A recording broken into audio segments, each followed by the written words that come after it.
కోడి మేకలాగా గోవు కూడా జంతువే కదా, అలాంటప్పుడు దాన్ని కోసుకుని తింటే తప్పేంటి అని అడ్డంగా వాదిస్తున్న ఓ అజ్ఞానులారా, గోవు కూడా జంతువే, కాని ప్రపంచంలో మరే జంతువుకు లేని, చివరకు మనిషిగా పుట్టిన నీకు నాకు కూడా లేని చాలా ప్రత్యేకతలు గోవుకుంది. అందుకే హిందువులు తమ తల్లి తరువాత తల్లి స్థానాన్ని ఇచ్చి గోమాత అని గౌరవంగా పిలుస్తూ పూజిస్తారు.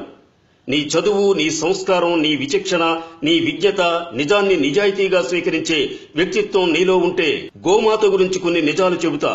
ఆవు ఒకవేళ విష పదార్థాలను తిని ఆ పాలను మనం తాగితే రోగగ్రస్తులవుతామేమోనని ఒక ఆవుకు ప్రతిరోజు ఒక మోతాదుగా విషాన్నెక్కించి 24 గంటల తరువాత దాని రక్తాన్ని, పాలను, మూత్రాన్ని, పేడను ప్రయోగశాల ల్యాబ్కు పంపి వీరు ఎక్కించిన విషం ఎందులో కలిసిందో పరీక్షించారు. అలా ఒకరోజు 2 రోజులు కాదు, ఏకంగా 90 రోజులు ఢిల్లీలోని AIIMS, all India institute of medical sciences కు పంపి పరీక్షించారు.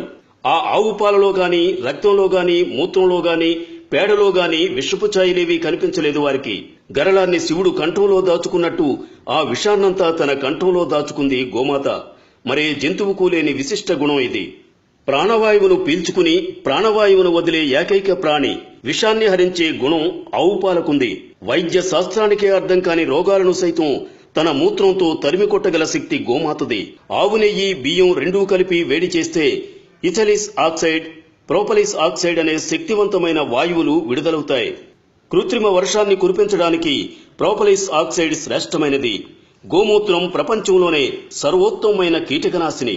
గోవు పేడ, మూత్రం ద్వారా తయారయ్యే మందులతో ఉదరకోశ వ్యాధులను నయం చేయవచ్చు.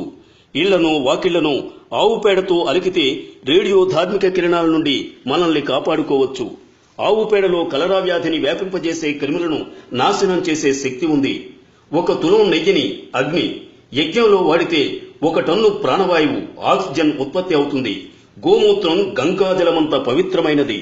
గోరక్షణ వల్లనే మన జాతి, మన ధర్మం రక్షింపబడును. గోరక్షణ స్వరాజ్య సముపార్జన కంటే ఏమాత్రం తక్కువ కాదు. గాంధీజీ. ఆవు పాలలో రసాయస్, ఆవు నెయ్యిలో అమృతం ఉంది. దాని మాంసం తింటే రోగిష్ఠులవుతారు. మహమ్మద్ ప్రవక్త. 1 గోవును చంపితే 1 మనిషిని చంపినట్టే. యేసుక్రీస్తు. గో క్షీరము గొప్ప మందు, దాని నెయ్యి గొప్ప ఆరోగ్యప్రదాయిని, దాని మాంసం రోగకారకము. హజరత్ మహమ్మద్. గోవులు మానవ సమాజమునకు 1 గొప్ప వరము. ఎక్కడ గోవులు చక్కగా పోషించబడుచూ రక్షింపబడునో ఆ దేశపు భూములు గొప్పగా నుండును, గృహములు ఉన్నతి చెందును, నాగరికత పురోగమించును. మొహమ్మదీయులు మత గ్రంథమైన ఖురాన్లో ఎక్కడనూ గోవధ సమర్థింపబడలేదు. హకీల హజ్మల్ ఖాస్. గోహత్య ఇస్లాం మత నియమములకు విరుద్ధం. తోహాస్వి హింద్ బిజారు. భిన్నత్వంలో ఏకత్వం ప్రపంచంలో ఒక్క భారతదేశంలో తప్ప మరెక్కడైనా చూడగలవా? నువ్వు హిందువైనా, ముస్లిమైనా, క్రిస్టియన్ అయినా నా దేశంలో ఉన్నంత వరకు భారతీయుడివి. నా దేశ సంస్కృతి సంప్రదాయాలను గౌరవించడం నీ ధర్మం. స్వేచ్ఛ అంటే నీకు నచ్చినట్టు బ్రతకడం కాదు, నీ ఈ దేశం మెచ్చేటట్టు బ్రతకడం. వందే మాతరం. దయచేసి ఈ పోస్టును తప్పకుండా షేర్ చేయండి.